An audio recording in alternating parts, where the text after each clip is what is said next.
살며 사랑하며 예배하며 혼자가 아니에요. 당신 옆에 세바가 있잖아요. 국내 최초 유튜브 셀모임 세바. 안녕하세요. 세바스찬의 우진초입니다. 오늘 초대한 분은 아마 이분보다 잘생긴 전도사님은 없지 않을까 싶습니다.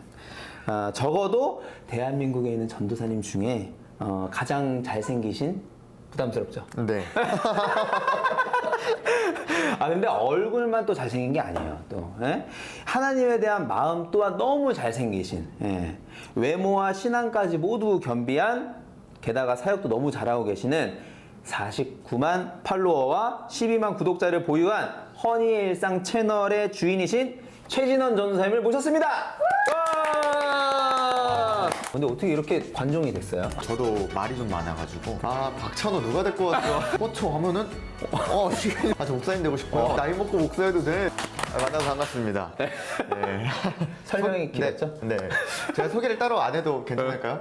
뭐 간단하게 좀 네. 해주세요. 저는 SNS를 통해서 예수님을 소개하는 사역을 하고 있는 하나님의 인플루언서 최진원 전도사입니다. 만나서 반갑습니다. 와. 그러니까 준비된 또 유튜버 또 바로 나오네 멘트가. 오늘 뭐 하셨어요? 오늘요? 네. 오늘 낮에 아는 전도사님이랑 잠깐 좀 사역 때문에 미팅이 있어가지고 잠깐 만나고 또 시간이 좀 떠서 혼자서 여기 사실 스타필드에서 잠깐 저녁을 먹고. 혼자 드셨어요? 네.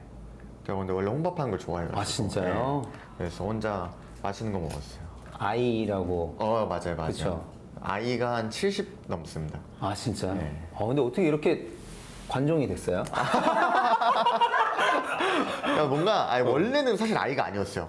원래는 오히려 좀 외향적인 성향도 많이 있었는데 그러니까 어릴 때는 내향적이었다가 성인 돼서 외향적으로 바뀌었다가 오히려 유튜브 시작하고 뭔가 이렇게 많은 활동들 하면서 다시 내향인이 된 느낌? 유튜브 하면서? 네, 뭔가 이제 카메라 앞에서나 뭐 다른 데 가서나 에너지를 막 많이 쏟아내니까 오히려 뭔가 이제 좀, 그러니까 사실 엄청난 외향인은 아니었던 거죠. 조금 섞여 있었다. 그러다 보니까 오히려 그런 활동들을 많이 하고 나서부터 오히려 조금 내향적으로 좀 바뀐 것 같아요. 그럼 그 활동 막 사역도 하고 뭐 바깥에 활동도 하고 유튜브 촬영도 하고 그 외의 시간은 그럼 주로 뭐 해요? 전 진짜 집에 있어요. 진짜? 저 거의 그러니까 막 그 사역 때문에 뭐 청년들 만나고 이런 게 아니면 진짜 그냥 집에만 있는 것 같아요. 집에서 뭐 해요? 집에서 이제 본가 가면은 이제 어머니랑 같이 드라마 보거나 저도 말이 좀 많아가지고 대화하는 걸 좋아해서 어머니랑 대화를 나누거나 그러면 제가 항상 집에 이제 따로 나와 살아가지고 가끔씩 이제 집에 가서 엄마랑 이제 이야기를 나누고 있으면 저희 형이 3명이거든요. 셋째 형이 항상 방에서 제가 집에 온 지 한 시간 정도 지나면 박찬호 누가 될 것 같아. 박찬호. 말이 너무 많아. 말이 많으니까? 말이 끊이질 않는다고 막 이러면서 엄마랑 대화를 나누는 걸 좋아하고. 엄마는 되게 좋아하시겠다. 네, 맞아요. 또 어머니는 또 아들들 근황되는 거 좋아하시다 보니까 그래서 좀 그런 시간들을 많이 보내는 것 같습니다. 제가 전사님 오시기로 하고서 쓰신 책을 구입해서 봤어요. 책이 있는지 사실 잘 몰랐었어. 근데 그래도 전사님에 대해서 좀 알아보려고 막 책을 검색한 게 아니라 전사님에 대해서 이제 서치를 하는데 책도 써셨더라고. 맞아요. 그래서 며칠 전에 빨리 한번 읽어봐야겠다 하고서 한 3일 만에 읽었나? 이런 적이 처음입니다. 근데 또 책이 양이 그렇게 또 많지 않아가지고. 그리고 그쵸. 챕터 짧게 해가지고 맞아요. 읽기가 금방 읽혔었던 것 같아요. 다들 그 사랑 전하기 위해 많은 사랑 부탁드립니다. 많은 사랑 부탁드립니다. 제가 잠깐 줄래요? 실물로? 실물로 한번 보여드려야지. 자, 요거. 그 사랑 전하기 위해. 제가 읽은 흔적입니다. 그러니까 진짜 열심히 읽으셨더라고요. 그러니까요. 막 줄 치면서 읽었다니까. 그러니까요. 또 여기 보면서 뭘 질문할까? 근데 여기서 처음에 이 챕터 시작 전에 쓰신 글 직접 쓰신 거예요?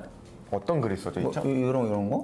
네, 맞아요. 제가 인스타그램에 챕터마다 들어가 있는 이제 글들이 제가 가끔씩 인스타그램에 올렸던 그냥 저의 친한 글들 이런 것들을 조금 발췌해서 책에다 이제 그때 있었던 그냥 묵상하면서. 네, 맞아요. 하나만 좀 읽어드릴까요? 너무 좋아가지고.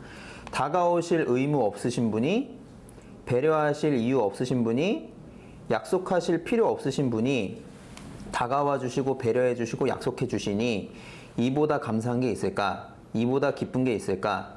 이보다 감격스러운 게 있을까? 내 존재를 깨닫고 감사하자. 내 위치를 깨닫고 감사하자. 높아져야 할 분이 높아지시고 낮아져야 할 것이 낮아지도록. 아니 글도 이렇게 저랑 감독님 같은 사람은 어떻게 살아? 왜 가만히 감독님 왜 갑자기? 좋은 사람이에요.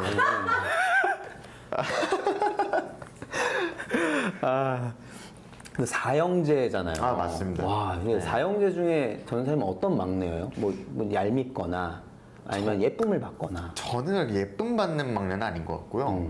저는 조금 형들한테 많이 까부는 것 같기도 하고. 그리고 제가 저희 형제 중에 유일하게 사역의 길을 걷다 보니까 또 제가 지금 저희 맡고 있는 청년부에 저 형들이 있거든요.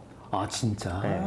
그러다 보니까 좀 특이한 것 같아요, 구조가. 그러게. 네, 이제 형들도 이제 저를 이제 사역한 지도 꽤 됐다 보니까 또 전도사님으로서도 확실하게 인정해주고 이러다 보니까 오히려 때로는 제가 형들을 혼내기도 하고 좀 되게 복잡한 구조, 그러다가도 맞기도 하고 되게 특이한 구조에 있는 거예요. 형의 입장에선 그래도 교회에서 전도사님인데 내 동생이기도 한데 네. 말 안 들으면 때리기도 하고.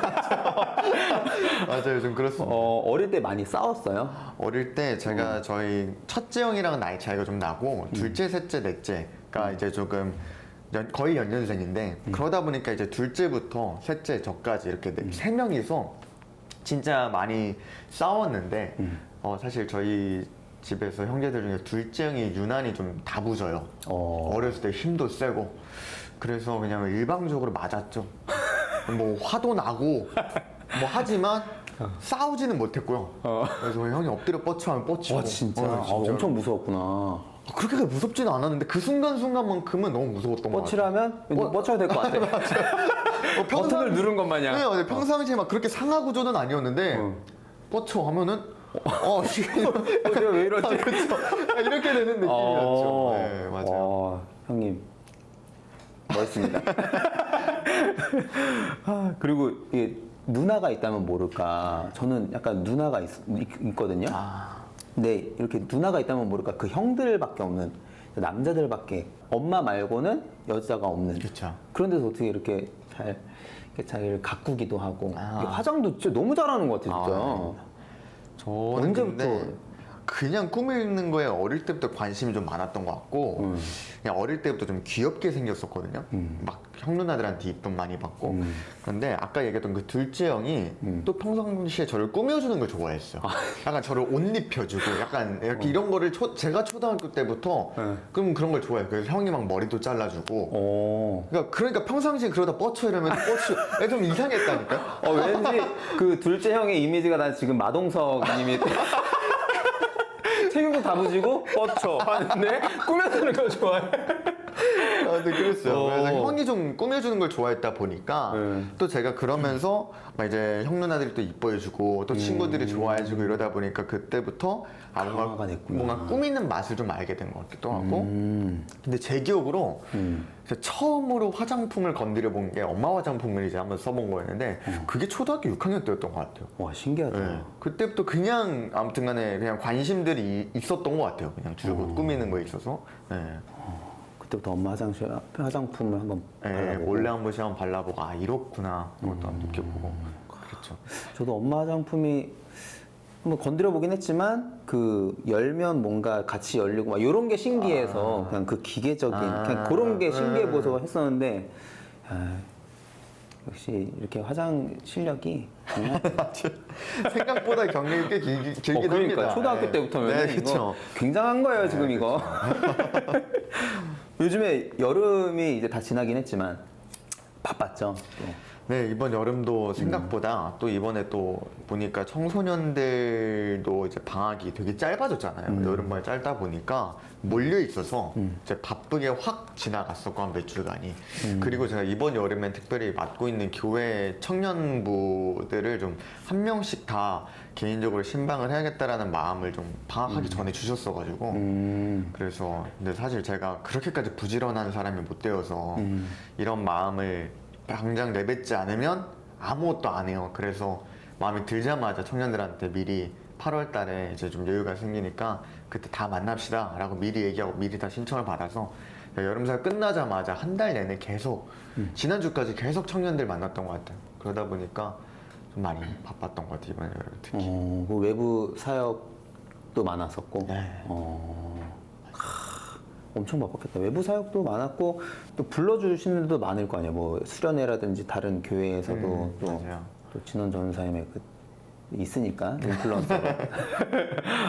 그럼 뭐 막 멀리도 가고 그래요? 네, 저는 불러주시면 그냥 다 가요. 그래서 근데 이번에는 그렇게 멀진 않았던 것 같고 그래도 제일 멀었던 게 성주라고 대구 옆쪽 네, 그 정도가 제일 멀었던 것 같아요. 네. 그러면 혼자 가요? 근데 보통 혼자 가고요. 근데 너무 일정들이 많아서 운전하기 힘들거나 이럴 때는 보통 저희 어머니께서 동행해 주실 때가 있는데 이번에는 또 둘째 형이 계속 둘째 형 많이 나왔네요. 그러니까 막 누나들이 많이 나오는데 둘째 형이 지금 퇴사를 하고 쉬고 있어가지고 하는 일이 없어서 네, 그래서 그냥 내려가서 운전해주고 도와주면 또 같이 끝나고 여행도 하고 이러자 제가 이렇게 얘기해가지고 형이 이번엔 좀 많이 동행해주고 그랬던 것 같아요. 좋은 형님이시네요. 무섭기도 하고 잘 예쁘게 바꿔주시기도 하고. 그럼 전사님은 이게 모태신앙으로 자랐잖아요. 네. 목사님이신 아버님 밑에서 자라면서. 그럼 예수님을 이제 제대로 딱 인격적으로 만난 거는 언제 어떤 계기로 그랬던 거예요? 이게 모태신앙이라고 하면은 제가 그냥 생각할 때는 그냥 보통 지금 그게 생활이 됐고 그게 일상이 되니까 뭔가 그 삶에 대해서 그냥 나한테는 일상이니까 그게 또 어려울 수도 있겠다라는 생각이 있는데 전사님은 또 어떤지? 저도 이제 목사님 아들로 태어나서 계속 쭉 신앙생활을 해왔다 보니까 근데 또 저는 또 이제 이 책을 읽으셨으니까 알겠지만 진짜 어릴 때가 제일 관종이었거든요, 저는. 그러니까 특히 근데 관종이 지금과 좀 다르게 어른들한테 인정받고 어른들한테 칭찬받는 걸 되게 좋아했어요. 근데 왜 그런가를 생각해 보면 형이 많잖아요. 그러다 보니까 이제 부모님에 대한 부모님의 사랑을 약간 쟁취해야 된다라고 마음 한구석에서 생각했던 것 같아요. 이 형들을 뚫고 그러다 보니까 집에서도 막 칭찬받고 싶어서 집안일도 하고 숙제도 막 알아서 열심히 하고 그래서 막 부모님한테 인정받고 싶어 그랬었는데 이제 그런 게 이제 부모님 말고도 이제 교회 분들이나 이런 분들한테도 인정받고 싶어하고 이런 게 되게 컸던 것 같아요. 그래서 어렸을 때부터 할머니 따라서 새벽 예배도 막 자주 가고 말씀 암송도 하고 막 이랬었는데 이러면서 뭔가 이제 신앙생활이 되게 익숙하고 저에게 있어서 그냥 삶이 되어 버렸었죠, 유난히 더. 그러다가 이제 제가 초등학교 이제 2학년 때 처음으로 이제 목사님이라는 꿈을 꿨어요. 근데 그때는 뭐 이렇게 대단한 뭔가 이렇게 신앙적인 그런 열정을 가지고 꿈을 꾼 건 아니었고 그냥 아버지 따라서 신방 갔다가 이제 아버지께서 대접받는 거를 보고 와 목사님이 되면 나도 저렇게 좀 대접을 받을 수 있구나 이런 생각이 들어서 집에 돌아가는 길에 부모님한테 저 목사님 되고 싶어요 라고 처음 이야기를 했는데 그 이후로 이제 어른들께서 제가 교회만 가면은 예비 목사님 막 이렇게 부르시니까 그게 너무 좋아서 인정받는 것 같아서 계속 그냥 목사님이 되고 싶다. 그러다 보니까 더 열심히 신앙생활하고 막 더 교회 다니고 이랬었죠. 근데 그 당시에도 제가 막 인격적으로 하나님을 만나고 그러진 않았던 것 같아요. 근데 제 기억으로 아직도 생각이 나는 게 그때도 종종 그런 생각들이 있었어요. 하나님이 진짜 살아계실까? 이런 생각들을 초등학생 때도 많이 했었던 것 같아요. 근데 그러다가도 뭔가 되게 불경한 생각 같잖아요. 그러다 보니까 이러면 안 돼. 막 어릴 때 막 그랬던 기억들이 있어요. 그래도 뭔가 이제 어렸을 때부터 믿어왔다 보니까 객관적으로 그냥 인정은 되는 거예요. 하나님 당연히 살아 계시겠지. 뭔가 이렇게. 근데 객관적인 사실로서는 받아들여졌는데 그냥 딱 거기까지였던 거죠. 그러다가 제가 이제 중학교를 이제 여타 이유로 안 다니고 검정고시를 보고 이제 고등학교에 올라가기 전에 처음으로 이제 그런 외부 수련회를 갔었던 거죠. 그래서 목사님들 자녀들만 모이는 목회자 자녀 수련회에 갔었는데 이제 거기 가서도 처음에는 막 찬양하고 막 이럴 때 막 형 누나들이 막 박수 치고 막 뛰고 이러는데 찬양할 때 막 손 들고 이러는데 너무 어색한 거죠. 그래서 막 아무것도 못하고 있는데 이제 저랑 같은 조였던 형이 이제 저한테 제가 이제 같이 이렇게 찬양을 하는데 막 제대로 박수도 안 치고 막 뛰지도 않고 그러니까 아 재미없어 이러고 가버리는 거야 앞으로. 그때 약간 그게 도전이 돼가지고 도전이 돼서 진짜 그때부터 그 형 따라서 진짜 열심히 막 뛰면서 찬양하고 막 손들고 기도하고 막 되게 열심히 예배를 드렸던 것 같아요. 그러다가 이제 둘째 날 그 저녁에 집회 때 이제 기도회 시간에 그때 정말 처음으로 기도하는 가운데 아 내가 어렸을 때부터 들어왔던 그 하나님의 사랑이 진짜 나를 사랑하신다는 그 사랑이었구나. 그게 주관적인 어떠한 체험이 생기게 된 거죠. 그러면서 그때 아 정말 이런 나 같은 죄인을 하나님이 사랑해 주셨구나.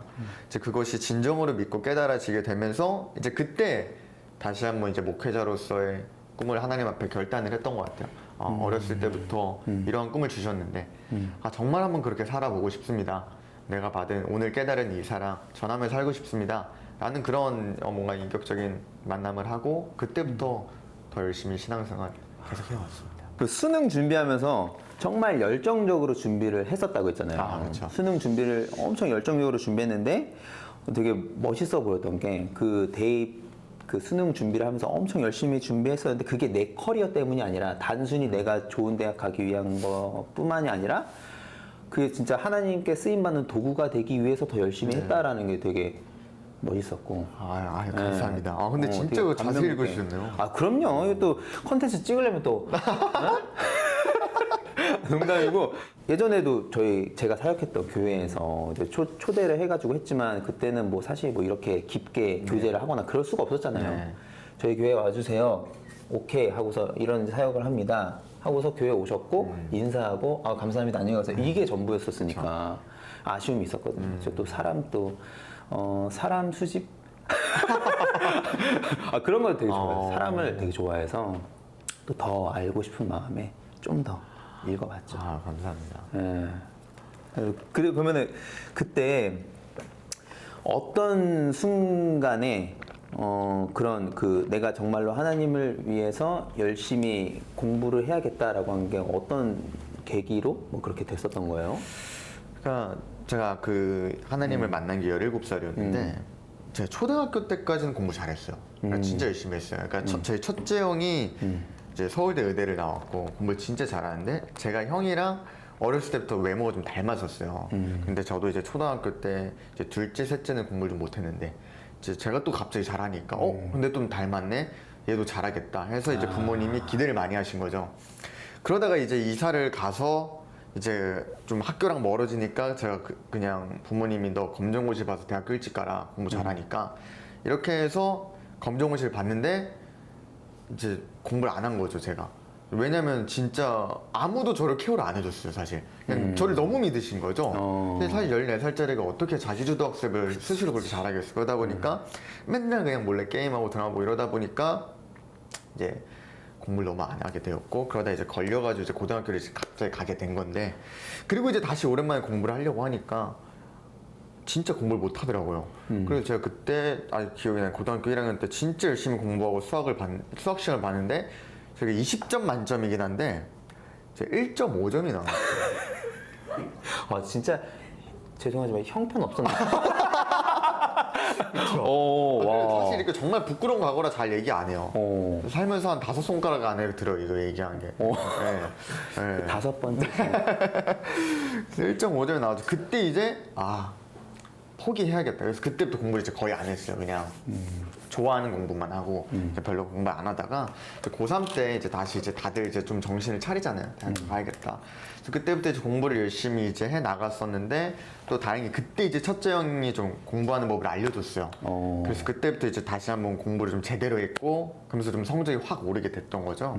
그리고 이제 또 이제 성적이 아쉬워서 재수까지 하는 이 과정 속에서 항상 이 공부하는 과정 가운데에서 이제 제가 어렸을 때부터 꿈이 목사님이었다 보니까 이제 종종 이제 아버지와 함께 이제 아버지께 목사님이시니까 이제 미래에 대한 이야기를 나누고 하면은 이제 아버지께서 이런 그런 뭐랄까요 저에게 있어서 어떤 가이드라인들을 제시해 주시고 알려주시고 같이 고민해 주시고 이런 시간들이 있었는데 이제 그러다 보니까 항상 그때도 사실 그때 막 그렇게 철이 들진 않았었는데 그래도 어떠한 내 인생의 목적을 바라보는 그 의식은 있었던 것 같아요. 그러니까 지금 내가 당장 공부를 하는 게 사실 눈앞에 있는 이것을 위해서가 아니라 정말 그 17살 때 그 하나님을 만났을 때 그때 주셨던 사랑이 너무 강했던 것 같아요. 그때 깨닫게 줬던 사랑이. 그래서 그때 했던 고백이 사실 이 지금 책의 제목처럼 그 사랑 전하고 싶다라는 고백이었거든요. 그러니까 정말 그 사랑을 잘 전하려면 어떻게 해야 되는가를 이제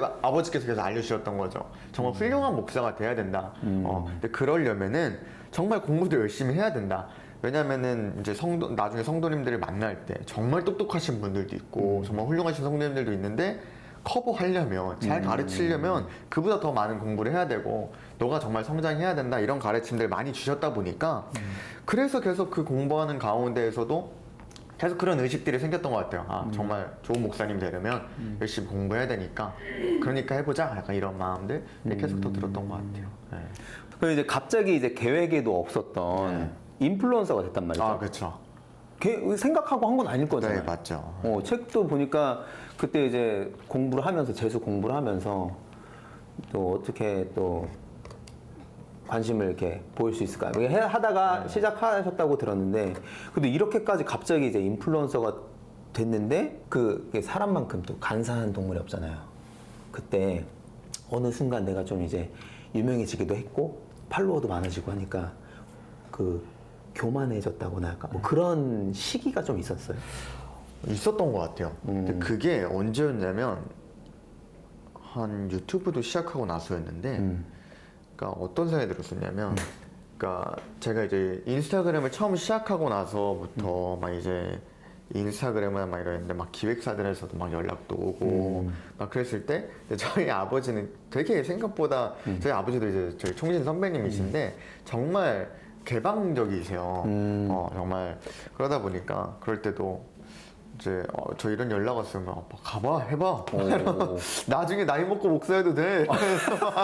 그러니까 그렇게 얘기하실 정도로 그러셨거든요. 근데 저는 그런 쪽으로 막 가고 싶지도 않고 그러다 보니까 아예 그냥 뭐 생각도 안 했었는데 그렇게 잘 생각을 지키고 있었는데 2019년도쯤에 이제 막 그 당시 이제 팔로우도 계속 많아지고 유튜브도 잘 되고 그리고 그때 2019년도에는 이제 특히 이제 인스타그램 쪽으로도 해외 쪽으로도 좀 루트들이 좀 많이 열렸었어요. 그래서 해외 행사들도 여러 번 가게 되기도 하고 막 이랬었다 보니까 이제 그 당시에 이제 알게 되었던 이제 그분들도 이제 사실 전도사님 목사님들이신데 그 형님들께서 좀 저한테 이제 좀 많이 그런 쪽에 이야기를 해주셨어요. 제가 이제 그때가 이제 학부를 마치고 신대원을 이제 언제 들어갈 거냐 이제 이런 거를 논의하는 시기였는데 아 신대원을 바로 가는 게 맞나? 이런 생각들을 이제 하게 된 거죠. 지금 한창 이런 길들이 열리고 있고 훨씬 더 잘 될 수 있는 지금 상황 가운데 놓여 있는데 내가 여기에서 이거를 그 신대원을 가면은 못하게 된 것들이 굉장히 많으니까 신대원을 가는 게 맞을까? 뭔가 이런 고민들. 그래서 그냥 나중에 좀 더 이런 인플루언서로서 입지를 많이 넓힌 이후에 나중에 그래도 나는 마음 잃지 않을 거니까 그러고 사역하면은 되지 않을까? 막 이런 생각들이 들었던 시기들이 있었어요. 근데 진짜 기가 막히게 제가 아까 그 촬영하기 전에 언젠가는 제가 하루에 막 1000명씩 막 팔로우 늘고 이랬다 했잖아요.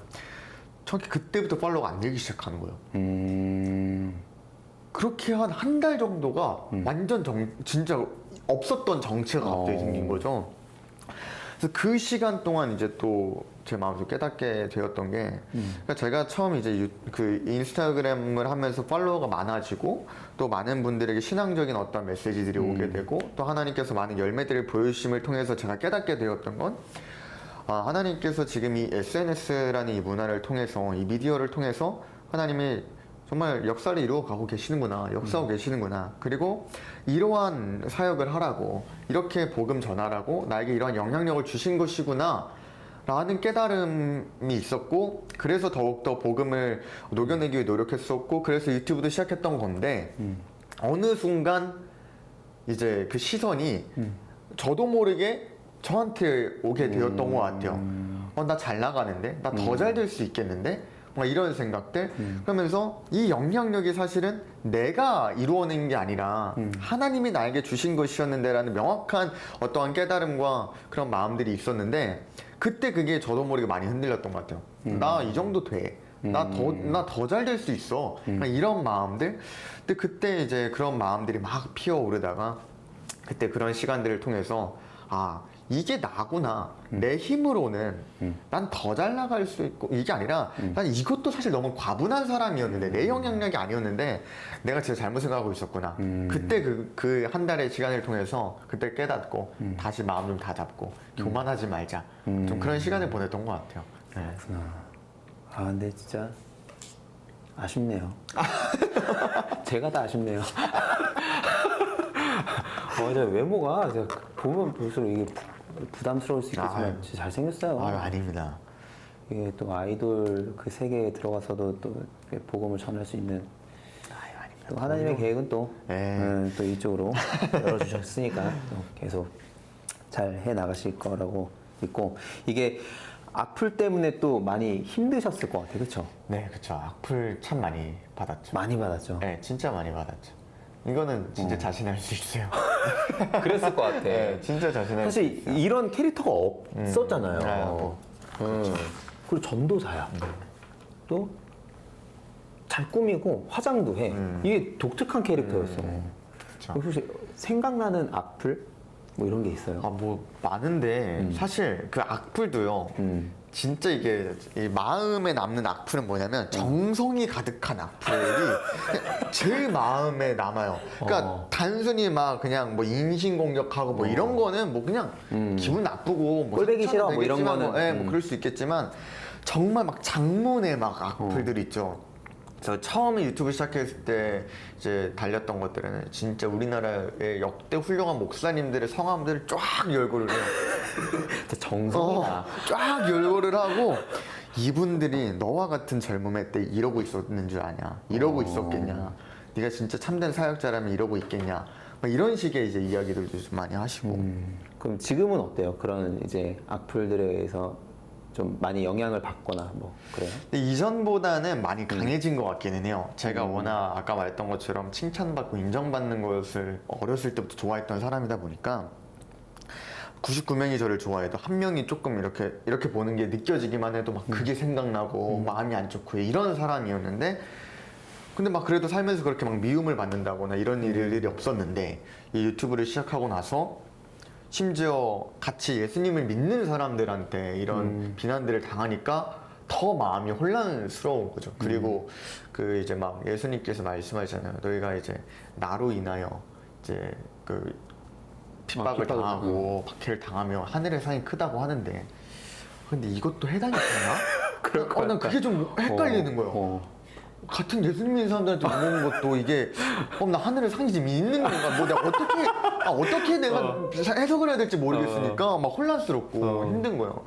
그래서 그 당시에 나 진짜 악몽도 진짜 많이 꾸고요. 꿈을 잠깐 낮잠을 잤는데 막 사람들 막 둘러싸여서 막 욕먹는 막 이런 꿈도 꾸기도 하고 막 되게 힘들어하고 그랬었는데, 시간이 지나다 보니까 또 그 과정 가운데서 또 하나님께서 또 만져주신 마음들도 있고, 근데 또 이제 먹다 보니까 익숙해지기도 하고, 좀 그러다 보니까 요즘에는 그리고 그게 달라져요. 대응 방법이 좀 달라졌어요. 예전에는 뭔가 어떠한 조치도 취하지 않았어요. 뭔가 정말 말도 안 되는 비난이거나 막 그냥 인신공격 뭐라고 해도 그냥 다 댓글도 다 내비두고 이랬었는데, 뭔가 거기에서 어떠한 조치를 취하는 게 지는 것 같고, 뭔가 그리고 뭔가 너무 편협한 사람처럼 보이고 싶지 않고 이러다 보니까 다 내비뒀었는데, 이제 그런 댓글들이 달리면 이제 제 구독자분들이 거기다 이제 답글을 다시는 경우들이 있단 말이에요. 근데 그러다 보면 싸우는 거예요, 이 사람들끼리. 근데 제 구독자분들 중에서는 좀 여리신 분들이 많아요. 네. 근데 뭐 거기서 상처받는 모습들이 보이니까 제가 너무 마음이 아픈 거예요. 그래서 본인들끼리 싸우다가. 네, 그러다가 막 상처받고 이런 게 보이다 보니까 이런 걸 위해서라도 이런 것들은 좀 차단을 해야겠다라고 그렇게 하다 보니까 생각보다 이거 편하네. 이렇게 된 거죠. 얘 진작 이럴 걸 그랬다. 그러다 보니까 그때부터는 바로 그냥 차단 올려버리고. 그냥. 네, 요즘 좀 그러고 있는 것 같습니다. 그래서 요즘에는 좀 정신적인 뭔가 이렇게 타격이 전보다 크진 않은 것 같아요. 네. 그때 그럼 막 힘들 때 막 누구한테 막 하소연하고 뭐 그러기도 했어요? 이런 것 때문에 좀 힘들다. 뭐 이제 저는 부모님이랑 이제 대화를 많이 해서 부모님한테도 말씀을 좀 드리기도 했었던 것 같기도 하고, 근데 제가 이제 또 계속해서 사실 라이브 방송을 되게 많이 해왔었어요 그동안. 유튜브든 인스타그램이든. 그러다 보니까 그러면서 이제 팔로워분들이랑 구독자분들이랑 이렇게 이야기하면서 요즘 이런 어려움들이 있다 뭐 이런 얘기를 하기도 하고 그랬던 것 같아요. 네. 근데 막 또 그렇게 막 힘든 얘기를 또 막 사람들한테 막 하는 걸 좋아하는 편도 아니어가지고. 네. 그 인플루언서라고 하면은 이제 영향력을 미치는 사람이라고 하잖아요. 그에 대해서 좀 부담이 없지 않을 것 같아. 그죠? 그쵸. 내가 하는 말에 의해서 어쨌든 영향력이 있는 거니까 좀 어때요? 좀 그런 거에 있어서 말하는 거에 대해서 좀 조심하고 좀 그런. 그렇죠. 제가 이 SNS 그러니까 사역이 되면서 또 그런 깨달음을 주시면서 제일 많이 이제 경험하고 배우게 된 게, 나라는 사람이 미치는 영향력이 생각보다 많이 있어 왔구나. 단순히 내가 이런 많은 팔로워를 지니기 이전에도 내가 내 삶 가운데서 해왔던 말과 행동들이 내 주변에 있던 사람들에게 많은 영향력들을 끼치고 있었겠구나 라는 것들을 좀 많이 경험케 하신 것 같아요. 아버님이 목회하시는 교회에서 사역을 하고 계시잖아요. 네, 맞습니다. 그럼 청소년, 청년 다 같이 지금도 네. 이렇게 모여서 같이. 네네. 그러면은 뭐 아까도 얘기했지만은 형이 또 같이 부서에 네. 있는데 그거가 막 불편하거나 그러진 않아요? 뭐 형 누나들도 지금 아직 그래도 뭐 30대도 있을 텐데 아직은 20대 그쵸. 이제 곧 30이 되시지만 네. 그런 것 때문에 어렵거나 불편함이나. 많이 있었죠. 왜냐면 일단 형들이 자꾸 교회에서 반말하고, 야 최진원 이렇게 뭐 이래버리니까 그러면은 진짜 내가 이 모교에서 사실 사역자로서 인정받기가 참 어렵단 말이에요.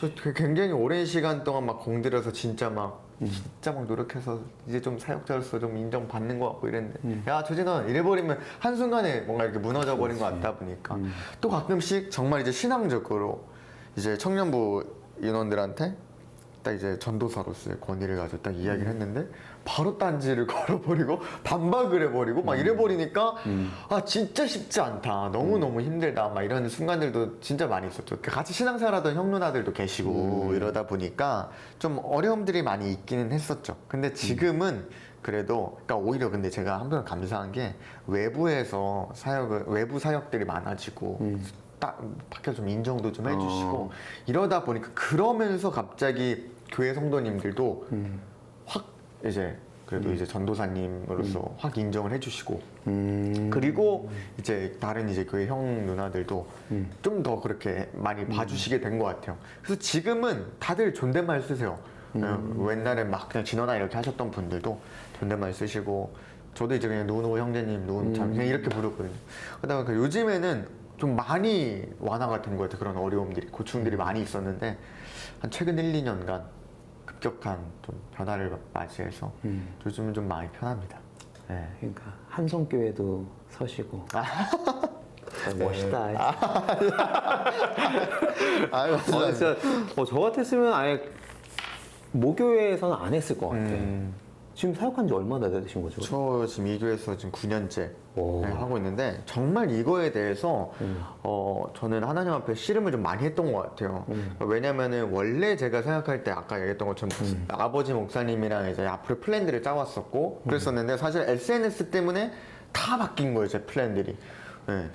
그러다 보니까 원래는 이제 이 교회에서 몇 년 사역하다가 이제 다른 전도사님들처럼 다른 교회도 가고 이렇게 하면서 좀 배우고 이런 시간들을 가지려고 했었는데, 갑자기 유튜브가 확 떠버리고 그러면서 막 외부 사역도 다니고 이러다 보니까 이제 이전과 같이 쉽게 교회 사역지를 옮기기는 어려운 상황이 된 거죠. 왜냐면은 일반 교회에서 교육 전도사님을 이렇게 만약에 모셔오면은 교회에만 집중하기를 원하지 자기 사역을 막 그러진 원하지 않으실 거 아니에요. 그러다 보니까 일반적인 그런 교회 가게 되면 내가 하고 있는 이런 것들을 잘라내야 되는 상황이 될 수도 있다 보니까 그냥 그런 교회 가기는 어려운 상황이 되었고, 이제 그런데 그러다 보니까 이제 안 가고 있었는데 신대원을 올라오면서 제가 생각을 했던 게 이제 근데 혹시나 그렇게 좀 이런 일반적인 이제 사역의 자리가 아니라 이렇게 좀 특수하게 좀 이렇게 좀 마련해 주신다면 담임 목사님께서 이렇게 해주신다면 갈 수도 있겠다라는 생각을 했었는데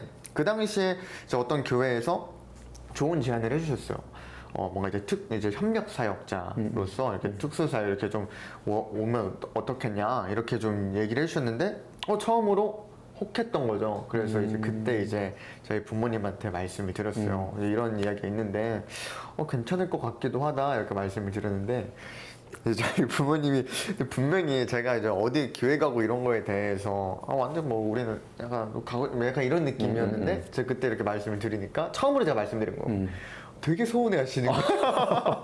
평소에는 그러지 않으셨는데 그러니까 느껴지는 거예요. 그게 통화 너머로 좀 되게 섭섭해 이게 느껴지는 거예요. 그래서 뭐야 형 뭐야 왜 이렇게 서운해 하시지? 하고 그때부터 고민이 막 되는 거죠. 그래서 그게 이제 2년 전이죠 벌써. 이제 그때 이제 그럼 이제 앞으로 내 사역지를 두고 기도를 좀 했어요. 그 당시에 기도하는 가운데 정말 특이하게 그때 이제 원래 제가 이제 유튜브를 하고 나서 저희 교회를 그렇게 공개를 많이 안 했었어요. 누가 물어보면은 안 알려주고 왜냐면 또 예전에 한번 좀 왔던 사람으로 인해서 좀 막 힘들어 하기도 하고 막 스토킹 같은 거 당하고 막 이랬던 적이 있어가지고 뭔가 이제 좀 트라우마도 있고 막 그러다 보니까 굳이 그냥 그 근처의 교회로 이제 소개를 시켜줘 우리 교회로 오지 않게 했단 말이에요. 근데 그 당시에 그냥 아름아름해서 이제 오게 된 청년들이 있었던 거예요. 막 그 청년들이 또 청년부 예배 좀 만들어 달라 이렇게 막 하기도 하고 그래서 그렇게 기도하는 과정 속에서 정말 오히려 제가 지금 섬기는 예안교회 이 청년 학생들의 영혼을 정말 뜨겁게 사랑하는 마음 처음으로 이전까지는 사실 그렇게까지 사랑하진 않았던 것 같아요. 근데 진짜 그때 처음으로 정말 뜨거운 마음을 막 허락해 주시는 거예요. 막 그 영혼들을 향한. 그러면서 이제 제가 그때 또 이제 신대원 이제 1학년 2학기 이제 시작될 때였는데 그때가 이제 코로나 때문에 1학기 때는 온라인으로 그 학교를 다녔고 이제 처음으로 오프라인에 갔었는데 그때 이제 학교에서 개강 수련회 이제 예배를 드릴 때였는데 그때 신기하게 목사님들이 정말 계속해서 부흥에 대한 이야기를 해주셨어요. 부흥을 경험해야 된다. 부흥의 역사를 경험해야 된다. 그런 설교를 들으면서 나는 왜 여태까지 부흥을 경험하지 못했는가 이런 생각들을 하면서 이게 단순히 이 시대가 변했기 때문이 아니라 정말 내가 하나님께 쓰임 받는다면 하나님께서 사용하신다면 하나님께서 일하신다면 그 부흥의 역사를 경험할 수 있겠구나 이런 것들을 생각나게 하시면서 그때 이제 기도하는 과정 속에서 내가 이곳에서 이 예안교회에서 부흥을 경험하지 않으면 전 이곳을 떠나지 않겠습니다. 그 전까지. 그때 이제 처음으로 그런 하나님께 기도를 올려드렸어요. 그리고 이제 작년에 이제 저희 교회에서 다니엘 기도회를 처음으로 참여를 했었는데 그 다니엘 기도회 3주간 기도하는 시간 동안 그때 이제 하나님께서 좀 이제 저희 기도를 이제 바꿔주셨던 게 이전에는 하나님 저 여기서 부흥을 경험하지 않으면 저 이곳을 떠나지 않겠습니다 하는 어떤 포부와 결단이었는데 그때 정말 나는 이곳에서 반드시 부흥을 경험할 것이다 라는 어떤 확신의 기도를 주셨어요. 그래서 그때부터 정말 더 뜨거운 마음으로 이 청년부를 이제 맡게 된 거죠. 그러다 보니까 오히려 이러한 어려움들 있잖아요. 뭔가 이제 형들과의 관계나 이미 있었던 형 누나들과의 관계나 이런 것들이 더 내가 사역자로서 더 연단되어지고 뭔가 이제 집에서라도 내가 원래 난 집에서는 전도 살고 싶지 않았고 집에서 그냥 나이고 싶었던 그런 나의 어떤 마음들이 있었는데 이제는 내가 정말 저들에게 선포되어지는 말씀이 정말 하나님의 말씀의 권위가 느껴질 수 있도록 하려면 내가 삶에서도 저들에게 보여주는 그 편안한 모습 속에서도 정말 다른 그리스도인의 모습을 보여줘야겠구나. 진짜가 돼가는 것 같네. 제가 얘기를 듣는데 이게 아무래도 사람이니까 내가 사역하는 곳에서랑 내가 혼자 있을 때 또 다를 수 있잖아요. 그쵸. 또 쉼을 취하고 뭐 내 집에서는 그래도 아들이 모습이 있고 동생의 모습으로도 살아가고 이게 정말 편한 건데 그게 아니라 정말 그 사역의 연장선이라고 할 것도 없이 내 삶에서도 그냥 최진원 전도사 한 명으로서 살아가려고 하는 것로 이제 점점 더 다듬어져 가는 것 같네요. 너무 멋있습니다. 감사합니다. 선생님 혹시 그런 경험 있어요? 제가 전사의 처음 유튜브 본 게 새벽 예배 브이로그라 그랬잖아요. 새벽 예배를 맡은 날 늦잠을 자는 거. 아니요, 그런 적은 없어요. 아, 그런 적 없어요? 네. 왜요? 그렇죠. 저는 한번 제가 첫 사역지에서 목사님이 너무 힘드신 때가 있어가지고 급하게 이제 한 달을 이제 비우시는 적이 있었어요. 제가 전도사 주제에 11시 예배도 같이 하게 된 거예요. 근데 집이 바로 앞이긴 했어요. 한 1분 거리. 근데 10시 50분에 일어난 거예요. 아, 그래도 그 전에 일어났네요. 아니, 전화가 왔어. 11시 예배인데 안 오니까. 10시 50분에 찬양은 이미 시작됐고 진짜 그때 이거는 놀래지도 않았어. 놀래는 시간마저 사치인 거야. 눈 뜨자마자 그냥 조용히 둘이서 다 대충 빨리 하고서 얼른 가서 줘. 그때만 생각하면 지금도 생각만 해도 막 너무 아찔한 거야. 아, 근데 저 지금 들으니까 생각나는 게 얘가 예배를 맞진 않았었는데 제가 오전 예배를 한 번 못 간 적이 있어요. 늦잠 자서. 네. 4년 전에. 4년 전에 서울에서 자취할 때인데 제가 한 번도 그런 적이 없는데 그때는 일어났는데 12시였어요. 서울에서 부재중 전화만 와 있고. 이미 거기선 점심 식사를 하고 계시네. 그런 거죠. 근데 진짜 그 순간 네. 제가 지금 살면서 한 번도 그런 적이 주일날 교회를 안 간 적이 없는데 그 전날에도 이제 부모님이 미리 내려와 했는데 한 번도 뭐 늦잠 자 이런 적도 없으니까 괜찮습니다. 내일 같이 가겠습니다 했는데 딱 눈 뜨니까 12시.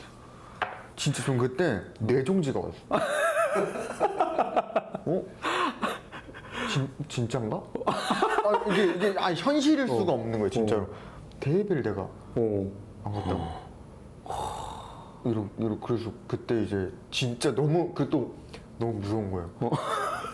혼났어요? 네. 근데 저희 아버지가 진짜 무서우시거든요. 그러니까 지금은 그래도 저희가 어른이 되고 이제 아버지도 이제 조금씩 이제 좀 유해지셔서 좀 그렇긴 한데 어렸을 때 진짜 무서우셨거든요. 그래서 그런 게 있어요. 저희 아버지가 화를 안 내신 지가 진짜 오래되셨는데 그런 거 있잖아요. 약간 대화하다가 느껴지는 달라지는 분위기 있잖아요. 그게 살짝만 아버지가 와도 좀 이제는 좀 나이 먹고 좀 친해졌으니까 아빠랑 막 이렇게 얘기하다가 이렇게 진짜 그냥 굳어요. 눈치가 빠르네. 전에 네. 보니까 눈치가 빨라. 그러다가 그게 딱 느껴지면은 진짜 그냥 굳고 딱 공손해져요. 그러다 보니까 그때 진짜 내가 어떻게 해야 되지? 막 아빠한테 이제 막 문자 와 있고 막 진짜 뇌정지 와가지고 바로 전화도 못 하고 그래서 막 이렇게 하다가 그날 이제 급하게 기억이 안 나요. 그날 근데 어떻게 됐었는지 나 그날 교회 갔나? 기억이 안 나? 기억이 안 나. 그리고 교회 갔나? 오예배 있었을 텐데 내 삭제됐어. 내 기억이 안 나. 삭제됐어. 기억이 안 나요. 교회 도착하자마자 아빠한테 맞아서 기억을 잃은 거 아닌가? 아니 저희 아버지 그러신 거 아닙니다. 네, 아닙니다. 그러면 이제 전사님이 생각할 때 전도사님이 정의하는 그리고 내가 이렇게 살고 있는 내가 생각하는 크리스천의 삶이란 어떤 거다? 진짜 어렵기는 한데 크리스천의 삶이란 저는 정말 그 그리스도인의 정체성을 가지고 드러내면서 사는 삶이라고 생각을 해요. 네. 제가 그러니까 지금까지 이제 사역자가 되고 또 그 경험하게 하셨던 그 모든 시간들을 통해서 이제 가장 중요하게 이제 여기게 된 게 그러니까 제가 사실 요즘 계속 가장 많이 묵상하고 있는 게 그리스도인이란 무엇인가에 대해서 되게 많이 고민을 하고 왜냐면 지금 제가 또 계속해서 사도행전을 묵상하고 또 이제 말씀을 전하는 그런 과정 속에 있는데 그러면서 진짜 그리스도인이란 무엇일까에 대해 생각을 많이 했을 때 결국에는 정말 내가 예수 믿는 사람으로서 내가 하나님께 받은 이 사랑을 그리고 정말 이 사랑으로 인해서 살아가는 사람들이잖아요. 이것에 대한 정체성을 잃지 않고 내 삶 모든 영역 가운데서 드러내면서 살아가는 삶이 그냥 그리스도인의 삶이라고 생각이 들어요. 그리고 그렇게 드러내는 것이 곧 복음을 전하는 일이고 그것이 우리의 사명이라고 생각이 들어서 그리고 그렇게 살아낼 때 진정 그리스도인이 누릴 수 있는 그 뭐랄까요, 말이 되지 않는 능력, 기쁨, 평안, 그것을 진정 누릴 수 있다고 생각을 해서 내 삶의 모든 영역 가운데에서 정말 그리스도인으로서의 정체성을 스스로 인식하고 또 드러내며 살아가는 것이 저는 그리스도인의 삶이라고 저는 개인적으로 그렇게 생각합니다. 그러면은 그렇게 살고 계신 거네요. 아, 정말 노력은 하고 있어요. 정말 발버둥은 많이 치는 것 같아요. 근데 진짜 죽을 때까지 발버둥 쳐야겠죠. 정말 어려운 일인 것 같아요. 그래서 그래도 잃지 않으려고 하는 것은 이 방향성만큼은 잃어버리지 말자. 내가 정말 예수님을 닮아가고자 하는 내 삶 가운데서 내가 정말 그리스도인으로서 내 모든 삶의 영역을 살아내고자 하는 이 방향성, 이만큼은 잃지 말자. 때로 조금 더딜 수도 있고 때로 또 멈춰 있을 수도 있고 그렇지만 그래도 이 방향성만큼은 흔들리지 말자. 좀 그런 마음으로 좀 정말 발버둥 치는 삶인 것 같습니다. 네. 충분히 근데 뭐 잘 그렇게 해 오셨고 인플루언서로서도 네. 그리고 정말 코로나 때 또 더 많은 또 기독 유튜버들이 많이 나오기도 했지만은 정말 그분들 전사님 포함해서 그분들로 인해서 뭔가 그 전도 뭐 기독교 문화에 대한 그런 전파 이런 거에 좀 약간 패러다임을 많이 바꿔주신 것 같아서 정말 리스펙트합니다 진짜. 정말 감사합니다. 과찬이십니다. 아유 목이 메이네요. 정말 멋있고 앞으로도 잘 해내실 거라고 또 그 발버둥을 열심히 잘 치실 거라고 믿습니다. 그럼 마지막으로 전사님 요즘에 가지고 있는 기도 제목 있으면. 지금 기도 제목은 제 올해의 기도 제목인데 올 한 해 나는 무엇을 하면서 살아가야 될까가 제 인생에 있어서 좀 유독 많이 고민이 되었던 시기인 것 같아요. 제 인생 여러 가지 일들도 있었고 그러면서 나는 이제 올 한 해는 무엇을 바라보고 무엇을 목표하며 살아가야 될까를 생각했을 때 가장 첫째로 떠올랐던 게 뭔가 그러니까 그렇더라고요. 제가 위기에는 진짜 강한데 그 잔잔함 속에선 강하지 못하다라는 걸 좀 많이 느끼는 것 같아요. 내 삶에 어려움이 찾아오고 위기가 찾아오면 그때 정말 강하게 하나님을 찾고 정말 믿음으로 이겨내고 이런 것들이 잘 되는데 오히려 내 삶이 잔잔할 때는 정말 강력하게 하나님을 붙잡는 게 하나님만 바라보는 게 이게 참 부족하구나 이런 것들 많이 느껴서 무엇보다 올 한 해는 정말 하나님을 더 깊이 알아보고 하나님과의 그 일상 가운데에서의 관계를 좀 깊이 하는 내가 되어야겠다라고 좀 다짐을 했는데 생각한 것만큼 그렇게 많이 성장하지는 못한 것 같아서 그래서 좀 그런 부분들도 기도 제목이고 또 이제 제가 이제 신대원을 이제 졸업을 하잖아요. 그래서 이제 내년에도 이제 물론 또 대학원 공부를 또 할까 또 생각 중에 있기는 한데 내년부터는 아무튼 조금 더 이제 오프라인 사역들의 현장 사역에 더 많은 이제 삶의 많은 부분들을 할애해서 좀 살아갈 예정인데 제가 꿈은 많은데 욕심은 많은데 아까 얘기했던 그렇게 부지런한 편이 아니어가지고 피해요? 저요? 네. 좀 많이 피해요. 그래가지고 그러다 보니까 지금부터 미리미리 계속 계획을 하고 있어요. 근데 정말 잘 살아낼 수 있도록 또 진짜 마지막은 아까 얘기했던 것처럼 정말 몸부림치는 과정 속에 살아가고 있는 것 같아요. 제가 올해 총괄 이제 청년들한테 그렇게 이야기했거든요. 내가 진짜 먼저 살아내 보겠다. 정말 이 말씀으로 우리가 정말 우리의 삶 가운데 얼마나 실제적으로 살아낼 수 있고 또 그렇게 살아낼 때 우리가 누릴 수 있는 능력이 얼마나 말이 되지 않는지 내가 경험해보고 내가 전해주겠다.